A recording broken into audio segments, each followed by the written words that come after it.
എൻ്റെ ഒരു വളരെ വ്യക്തിപരമായ ഒരു സന്തോഷം എന്ന് പറയുന്നത് പുസ്തകം വായിക്കുക. അത് ചിലതിൻ്റെ ഒന്നും ടൈറ്റിൽ പോലും നമുക്ക് ഏതാന്ന് പോലും അറിയത്തില്ല. കാരണം കയ്യിൽ കിട്ടുന്ന എല്ലാ പുസ്തകങ്ങളും വായിക്കും. സിനിമയിൽ പുസ്തകങ്ങളെ പറ്റി ഡിസ്കസ് ചെയ്യാൻ ആകപ്പാടെന്ന് പറഞ്ഞാൽ കമലഹാസന് ഇഷ്ടമാണ് പുസ്തകങ്ങളെ പറ്റി പറയാൻ.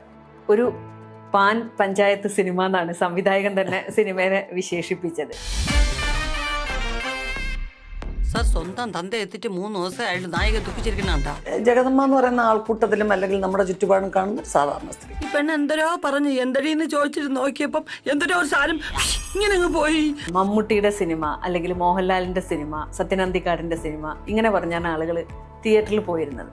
അത് മാറി ഉർവശിയുടെ സിനിമ എന്ന് പറഞ്ഞ് തിയേറ്ററിലേക്ക് ആളുകൾ എത്തുന്നൊരു സാഹചര്യം ഉണ്ടായി.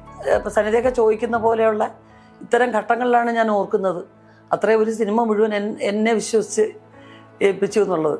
ബാലുചേട്ടൻ, ബാലേന്ദ്രൻ ചുള്ളിക്കാട്, അദ്ദേഹം ചെയ്ത റോളുകളിൽ കുറേ വ്യത്യാസമായിരിക്കും ഈ പടം. ഞാനിപ്പോൾ ഇതിനെ താഴെ ഇടുമെന്ന് പറയുമ്പോൾ അയ്യോ അകത്തിരുന്നില്ലേ, അതറിയാതെ വരുന്നതാണ്. ഒരു ഫീമെയിൽ ക്യാരക്ടറിനെ വളരെ വ്യത്യസ്തതയുള്ള ഒരു ക്യാരക്ടർ ഉണ്ടാക്കണം എന്ന് ചിന്തിച്ച ഒരു ശ്രീനേട്ടനെ പോലെയോ സത്യേട്ടനെ പോലെയോ അല്ലെങ്കിൽ തമിഴിൽ കെ ഭാഗ്യരാജ്, ബാലചന്ദർ, അങ്ങനെയുള്ള അത്തരം ആൾക്കാർ കുറഞ്ഞു വരുന്നു എന്ന് എനിക്ക് തോന്നുന്നു. ഒരു ഫീമെയിൽ ഓറിയൻറ്റഡ് സിനിമ എടുക്കുന്നു, അത്തരം സിനിമകൾ വിജയിക്കുന്നു എന്ന് പറയുമ്പോൾ അതിനകത്തുള്ള നായികയ്ക്ക് തീർച്ചയായിട്ടും ആ നായികയുടെ പേരിലാണ് ആ സിനിമ ബിസിനസ് ആവുന്നെങ്കിൽ അവർക്ക് നല്ല പ്രതിഫലം കൊടുക്കേണ്ടതാണ്. അത്രയും തന്നെ പ്രാധാന്യമില്ലാത്ത മറ്റൊരു നടനാണ് ആ സിനിമ ചെയ്യുന്നതെങ്കിൽ തീർച്ചയായിട്ടും അയാൾക്ക് ഇതിനേക്കാൾ കൂടുതൽ പ്രതിഫലം കൊടുക്കുകയും ചെയ്യും. അതൊരു വിവേചനമായിട്ട് തന്നെ തോന്നിയിട്ടുണ്ട്.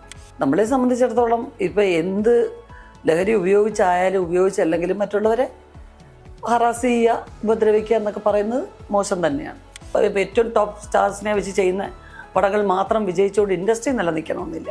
താരതമ്യേന ഒരു ഇടത്തരം ബഡ്ജറ്റുള്ള സിനിമകൾ നിലനിന്നെങ്കിൽ മാത്രമേ ഒരു വ്യവസായം നിലനിൽക്കത്തുള്ളൂ.